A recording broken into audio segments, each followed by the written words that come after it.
Hi everybody, this is Michael with the Central Kansas Library System. Today, I'm going to show you some tips on how you can improve your searches within the staff side of Pathfinder or Koha. Oftentimes, you will find yourself looking for a specific item, maybe for one of your patrons or maybe for yourself, and you're having trouble finding what you're looking for. I've got a few ideas that might help you. Now, this video is going to start with the most basic things that can help you with your searches, and it's going to get a bit more complicated the more we go down. I'll also put in the video description some chapters that you can use to skip forward or backward to certain places that you might want to see again. With that said, let's go ahead and get started. As you already know, anytime that you want to search for items in the catalog, you go up to the top bar and you click on the Search Catalog with the magnifying glass. Let's start with some basic tips for any kind of search that you're doing. For starters, you don't have to capitalize when you're searching. It doesn't matter whether you capitalize your search or not, you're going to get the same results.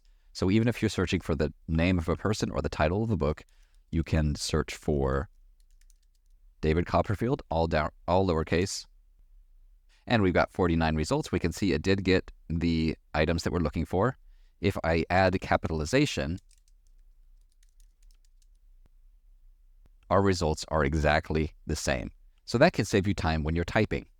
Next, anytime you're running a search, in this white search box, we can see at the right side of it, there are some 3 lines. It's kind of hard to see, but if you click on that, you can get more options for your search. This is where you can change the type of search you're doing. The default is going to be a keyword search, and you can also change which library you're searching at. If you just want to know if you have something on the shelf at your library, all you need to do is change this to your library and then search, and you're going to get much fewer results. In this case, there's only one of them that we have here at CKLS. Right now, it says it's a rotating book, and it's currently at the Konopolis Library, even though it does belong to us. So if we go back to our search results, on the right side, we have a button that says Show Local Items Only. This is going to work in a similar way to this setting here, except it's going to only show items that are currently, right now, at my library. So if I click on Show Local Items Only, it hides all of the item location for stuff that's not at my library. And if I scroll through, we can see there is not anything that's showing up on the list. That's because the rotating book that showed up before had CKLS as its home library, but it is currently at another library. This is a perfect way to quickly go through your search results.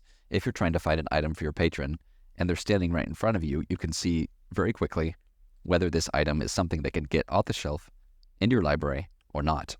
If we go to the middle of the page, we see that we've got a new search box that's appeared here that's called Search Within Results. So we can actually do another search inside of the first search to narrow it down further.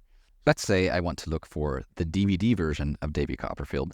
If I do that and click search, now it's narrowed down my search again. And so now instead of 49 results, we've only got 6.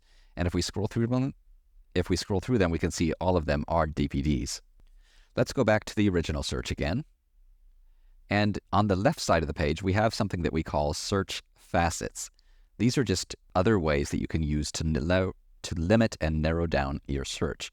We can limit things by the author, by the item type, by the location, by the geographic region, by the series title, subject, and many, many other things. Under each listing, you can click Show More to see more options.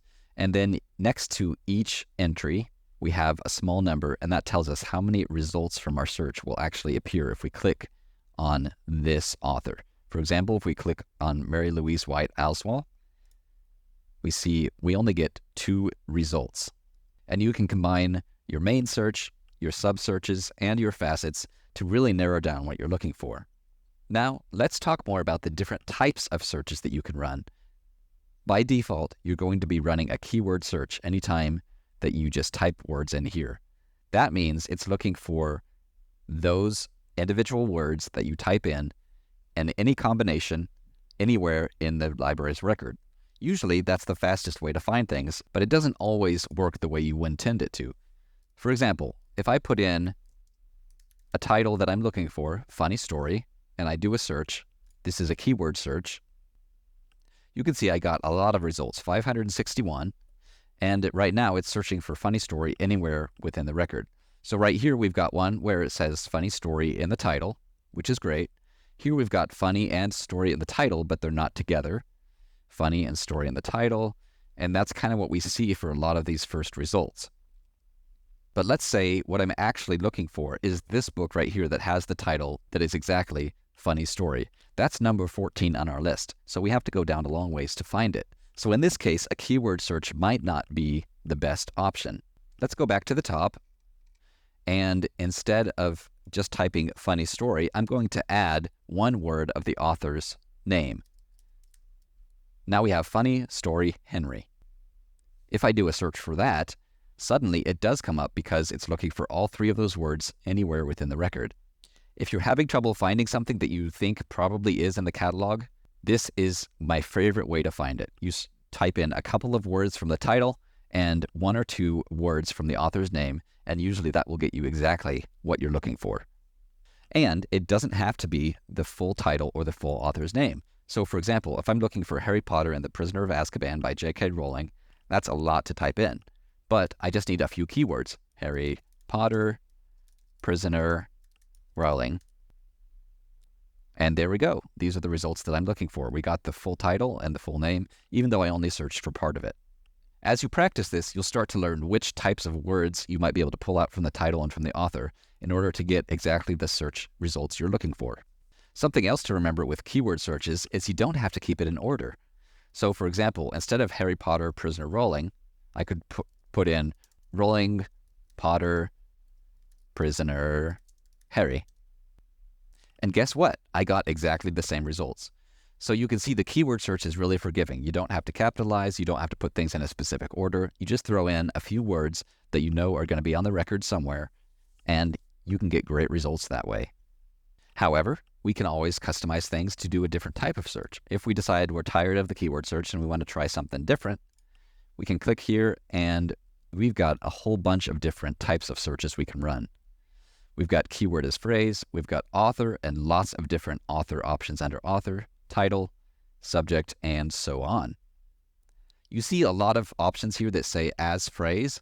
What that means is that's going to take your entire search in that exact order. So if we go back to title and we search for funny story like we did before, now we have a lot fewer results because it's searching for only funny and story in the title, but it's not searching for that exact phrase. So here is the exact phrase, funny story, but here it's funny and then it's got words in between and story. And so we still have to go down quite a ways before we find the one we're looking for. If we know this is the exact title and we want it in this order with nothing in between, we can go to change title to title as phrase and then do a search. Now it's looking for funny story exactly that way in the title somewhere, and we only got 6 results. Okay, we're going to take things a step up and we're going to look at, from the homepage, there's something called item search. We have the opportunity to make a really specific search. So we see we've got options for home library, current library, and shelving location. And if we click on any of those, it's going to give us some options.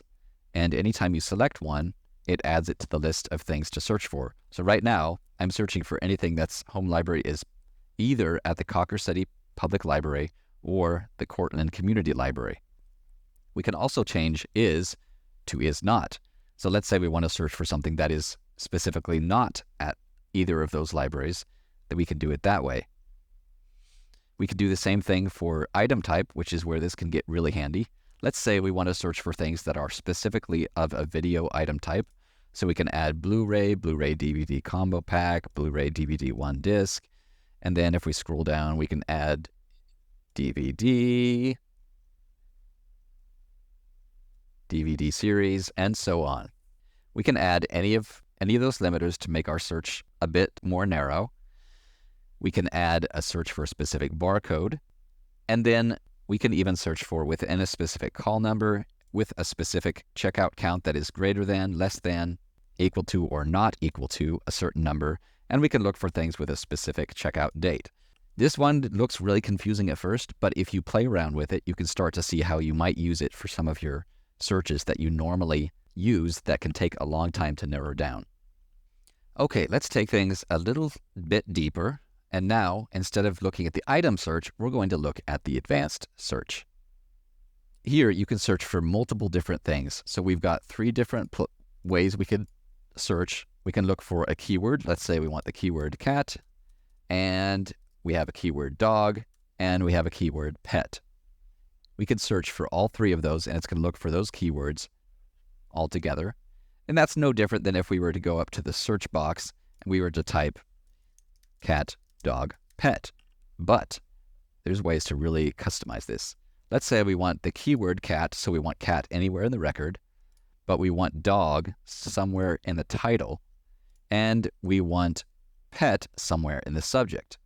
We can narrow it down like that. Or if we want to get even more specific, we can say, I want items that have cat as a keyword and pet as a subject, but I don't want dog anywhere in the record. I can change and to not, and then change the title back to keyword. So right now we're searching for a keyword, cat, not keyword, dog, and subject, pet.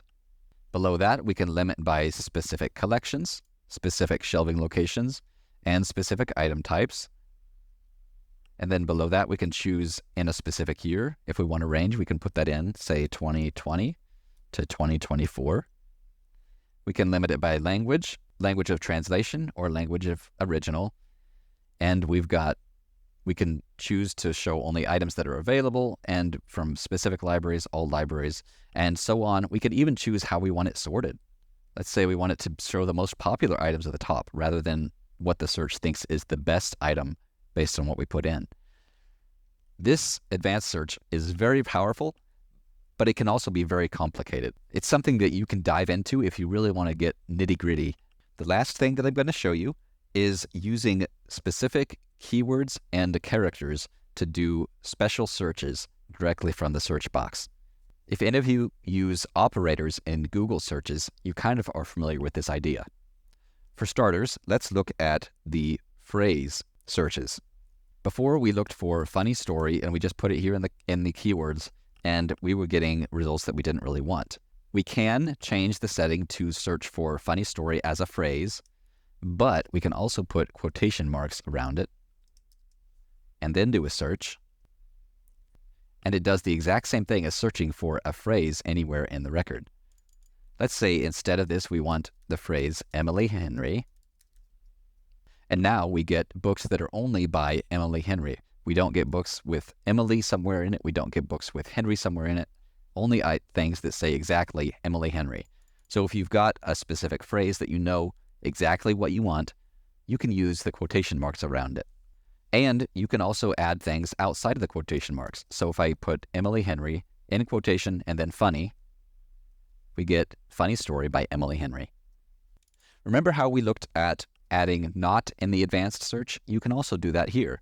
So if I search for cat and pet, then I add a minus sign before dog. That's going to give me keyword searches for items that contain cat and pet but do not contain dog.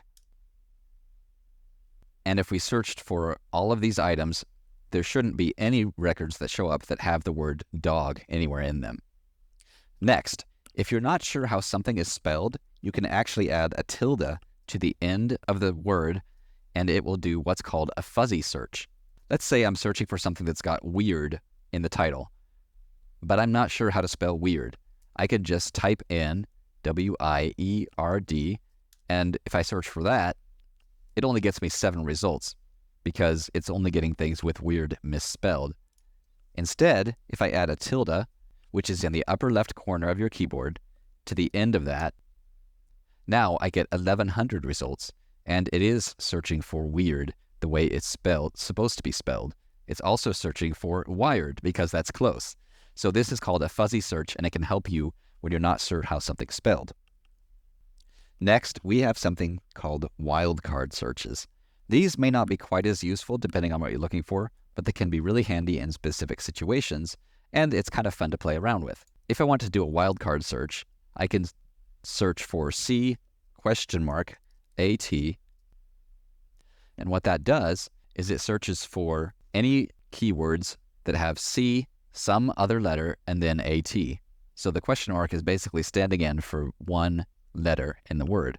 So here we have coat, and we have chat, and so the question mark is standing in for the O here and for the H here. And if we want to make this even a wider search, instead of the question mark, we can put in an asterisk, and that's going to search for any words that have C and then any number of letters between the C and the AT, which expands the search even further. Again, not super useful unless you're looking for something very specific or you have some very specific idea in mind, but it's kind of fun to play around with. Alrighty, now that is probably more than you ever wanted to know about searching in the Koha staff side, but I hope that some of those tips were helpful to you and that you can experiment with them to refine your searching skills and make it much easier and faster to find exactly what you're looking for. If you've got any questions, please contact us here at CKLS, and I will see you in the next video. Have a great day.